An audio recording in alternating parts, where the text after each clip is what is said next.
Ever found yourself caught in a situation so utterly absurd, so hilariously illogical that all you could do was laugh? Or perhaps you've even wondered if, pretending to be incompetent could actually be a kind of secret superpower, a way to navigate overwhelming bureaucracy. Today, we're taking a deep dive into one of literature's most celebrated and, frankly, perplexing characters, Jaroslav Hašek's The Good Soldier Švejk. For many, that name immediately conjures images of chaotic brilliance, anti-establishment wit, and a very, very unique brand of subversive humor. Indeed. And our mission in this deep dive is to explore Hašek's unfinished satirical black comedy novel. It was originally published between, 1921 and 1923, set against the backdrop of World War I within the crumbling Austro-Hungarian Empire. We've pulled from a stack of sources today, excerpts from the text itself, plot summaries, critical analysis, and some really fascinating reader discussions, too. So it gives us a truly multifaceted view of this enduring literary phenomenon. Yeah, our goal today isn't just to recap this story. We want to truly unpack the chaotic genius of Švejk. We'll explore its profound, often darkly humorous anti-war message and try to understand why this seemingly simple soldier continues to resonate so deeply, even a century later. Okay, let's unpack this. And I think to really grasp Švejk, we have to start with the man behind him, right? Jaroslav Hašek himself. Absolutely. Hašek's own life experiences are, they're completely tied up with the novel's biting commentary. He was a celebrated Czech anarchist and author, and he drew heavily on his own time serving in the 91st Infantry Regiment of the Austro-Hungarian Army during World War I. He saw the absurdity firsthand. He initially planned Švejk as this huge 6-volume epic, but tragically passed away from heart failure in 1923. So he left it unfinished after completing only 4 volumes. The final volumes were later penned by a journalist, Karl Vanek, but it's really Hašek's original voice that defines the work. Okay, so Hašek, drawing from his own time in the military, crafts Švejk. And what about Josef Švejk himself before the war? I understand he had a rather unusual job. He did indeed. Josef Švejk was, of all things, a dog trader, and apparently specialized in stolen dogs. Stolen dogs, wow. It's such an ironic little detail, isn't it? Yeah. For a man who becomes a soldier, it immediately sets him up as an outsider, someone operating sort of on the fringes. And then when World War I breaks out, he's drafted into the army, despite having previously been discharged for being feeble-minded. And that label, feeble-minded, it's absolutely crucial to understanding his character. It really is. That immediately sets up the central puzzle of the character, doesn't it? So this raises a big question for you, the listener. Is Švejk genuinely incompetent, impulse-minded, a true innocent? Or is he deliberately undermining military authority through this brilliant, subtle form of dumb insolence and feigned idiocy? And that ambiguity, that's truly the heart of the novel's enduring appeal. It forces us, the readers, to question our own assumptions about intelligence, about intent. Švejk, through his seemingly simple actions, he often just mirrors the absurdity right back at the system. It creates this profound yet often hilarious reflection for the reader, on their own experiences with bureaucracy or authority figures. It's a very subtle yet powerful form of resistance, perhaps. And Hašek keeps us guessing. We're constantly having to reevaluate Švejk's actual intentions. That's fascinating, because it means he's not just some literary device, right? He's maybe a profound commentary on how we perceive competence and maybe rebellion in real-world systems. Is Hašek suggesting that true subversion isn't always loud and overt? That it can hide in plain sight, sort of masquerading as dutiful, if completely inept, compliance? Because we see this play out almost immediately, don't we? His very first encounters with military authority become this masterclass in ambiguous subversion. Precisely. Švejk gets into trouble almost instantly. He's arrested for some politically insensitive remark, thrown into prison, then transferred to a madhouse. But here's the kicker. The staff there find his cheerful and enthusiastic demeanor so utterly irritating that they deem him a malingerer and send him back to the army. He's literally too cheerful for the madhouse. That's unbelievable. And it gets even more absurd at his intake medical exam. He shows up in a wheelchair, right? Claims he's got a flare-up of rheumatoid arthritis. Yet the doctor somehow declares him fit for duty. It's like the system is just so determined to process him, it just ignores the obvious. The sheer illogic of it all starts before he even really enlists. It really sets the stage for what follows, which is less a straightforward military deployment. Oh, definitely. And more a series of escalating, completely ridiculous misadventures. It truly is. His initial roles are particularly telling. Yeah. He starts as an altar boy to this alcoholic chaplain, Otto Katz. And then in a truly bizarre turn, Katz actually gambles Švejk away in a poker game to a Lieutenant Luka. he loses him in a poker game. So Švejk isn't even a regular transfer. He's literally traded like property. What an introduction to military life. And then, as Luka's assistant, Švejk is tasked with discreetly managing the lieutenant's many womanizing problems. This sounds like a recipe for disaster. Yeah, it absolutely is. Yeah. Švejk's earnest attempts to help only succeed in making everything infinitely worse. He causes immense embarrassment for Luka. He's trying to be helpful, trying to follow orders, but his interpretation of those orders just leads to total chaos. Right. And one of the most famous incidents involves a pet dog, which just perfectly illustrates this pattern. Švejk, trying to be helpful, gifts Luka a dog, but he's completely unaware it actually belongs to this enraged Colonel Kraus. So when Kraus sees Luka walking his missing dog, he's furious. And he retaliates by transferring Luka and his entire battalion straight to the front lines. It's the perfect example, isn't it? How Švejk's good intentions just completely derail everything. A simple act of kindness, filtered through his unique perspective, escalates into a major military deployment. And his own journey to the front is just a masterclass in unintentional chaos. Oh, this is where it gets truly wild. Yeah. Tell us about that journey. Okay, picture this. On the train, he accidentally pulls the emergency brake What? for some completely trivial reason. Oh, no. Gets a hefty fine, can't pay it, so he's kicked off the train. But then, get this, the local villagers see him, assume he's some kind of war hero being mistreated by the authorities. Seriously. And they all chip in to pay his fine for him. So he turns a blunder into a public relations victory completely by accident. That's incredible. Precisely. Then he's ordered to proceed to the front on foot. So he starts walking in completely the wrong direction. Of course he does. The military police eventually catch him, arrest him as a deserter. But during the interrogation, his innocent but confusing replies are so bewildering that the sergeant, instead of seeing a bumbling fool, becomes convinced he's actually a highly intelligent spy. That's just the perfect encapsulation of the Švejk paradox. His apparent simplicity is so profound it gets mistaken for genius. He's not overtly resisting, he's just existing within the system, and that very existence exposes how irrational the system is. Exactly. And even after he rejoins Luka, he gets sent to prison for his unauthorized absence. But again, the system finds a way to perpetuate its own absurdity.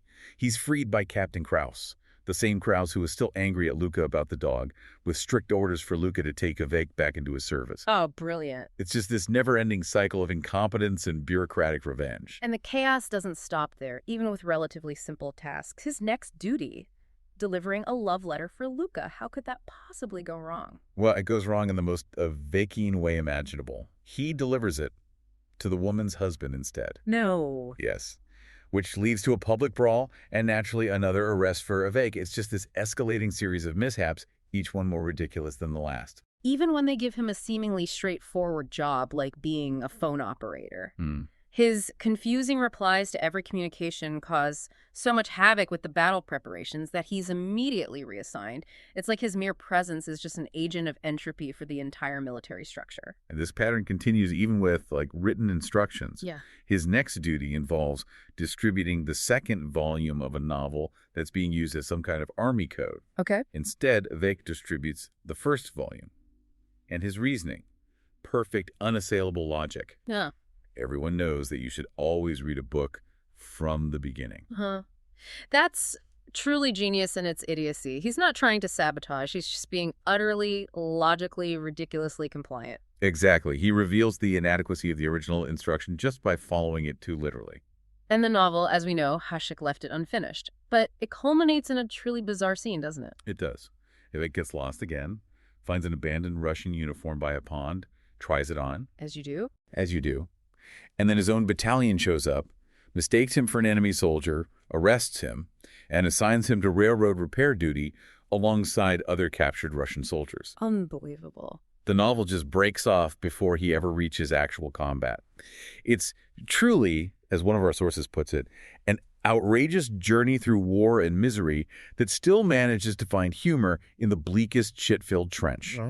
It's the ultimate example of him being absorbed by the very enemy he was supposed to fight, just through a series of utterly random Švejkian events. It's an incredible narrative, and when we step back and connect this to the bigger picture, it becomes really clear that The Good Soldier Švejk is way more than just a collection of funny stories.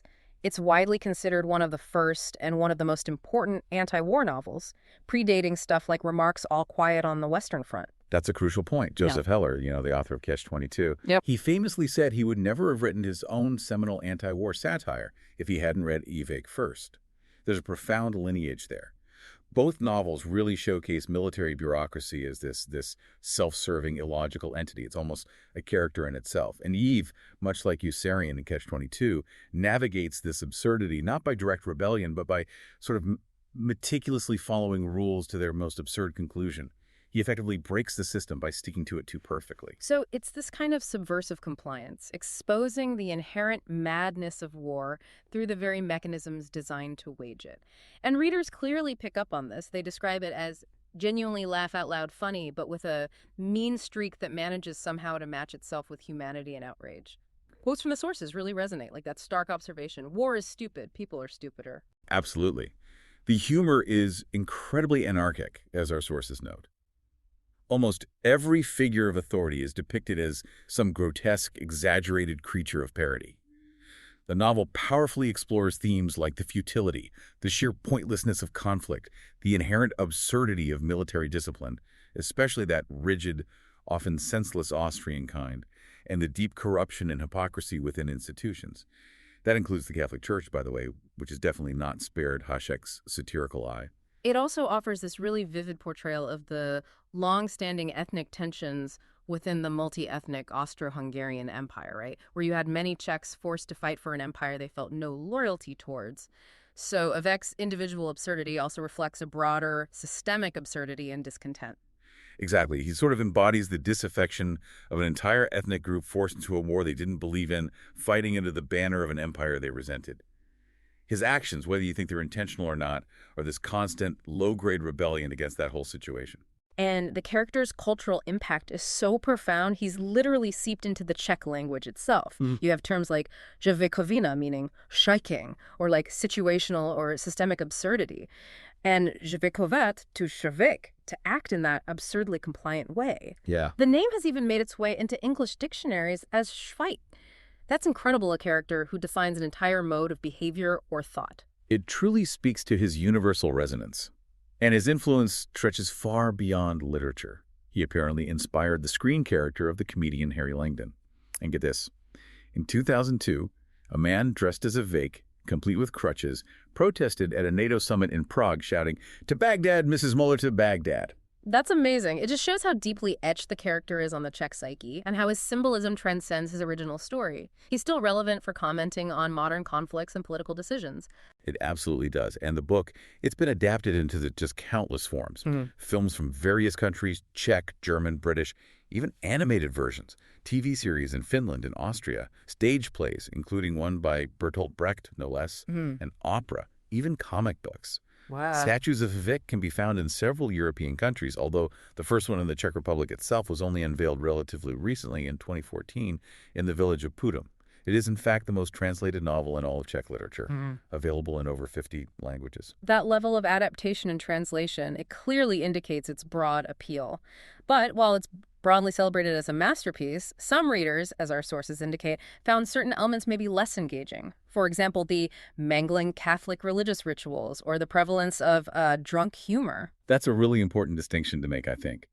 While much of the novel's humor feels universal, these specific elements kind of highlight how satire and humor in general can be culturally and historically specific, For some readers, the humor in those portrayals might feel less like sharp social commentary and maybe more like crude mockery. And this raises an interesting question. Does its specific historical and cultural context, rooted in turn-of-the-century Central European life, does that limit its universality? Or does it, paradoxically, actually enhance its timeless commentary on the human condition and that enduring struggle against oppressive systems? That's a fantastic point to consider, because it challenges us to look beyond just the surface-level humor and appreciate the deeper social and political critique underneath. So what does this all mean for you, our listener? The Good Soldier Švejk is much more than just a historical curiosity or a collection of funny war stories. It's a vibrant, often hilarious, and deeply thought-provoking commentary on power, on absurdity, and on the surprisingly effective resilience of the individual against these overwhelming systems. Yeah, it encourages us to critically examine situations where maybe good intentions clash with rigid illogical rules. And it highlights how humor, even dark humor, can be a really potent tool for critique and, well, for survival too. Okay. It teaches us that sometimes the most effective way to highlight a system's flaws isn't always direct confrontation, but maybe this kind of persistent, unyielding, yet seemingly innocent compliance. Whether you ultimately see a Vic as a cunning saboteur, a bumbling fool, or maybe some kind of subversive genius, his fateful adventures offer a truly unique and insightful look into the human spirit under the duress of war and bureaucracy. He's definitely a character who invites us to think and maybe to laugh at the madness around us. So consider this. In your own life, when you're confronted with systems that feel illogical or just plain absurd, do you recognize the avkovina around you? And what role might a touch of Vejkovet, that subtle, perhaps feigned incompetence, play in how you choose to navigate those moments? Maybe, just maybe, a little well-intentioned ineptitude might just be your secret superpower. Thank you for joining us on this deep dive into the Good Soldier Švejk. We hope you've gained some surprising insights and perhaps a chuckle or two along the way. Until next time, keep exploring, keep questioning, and keep deep diving.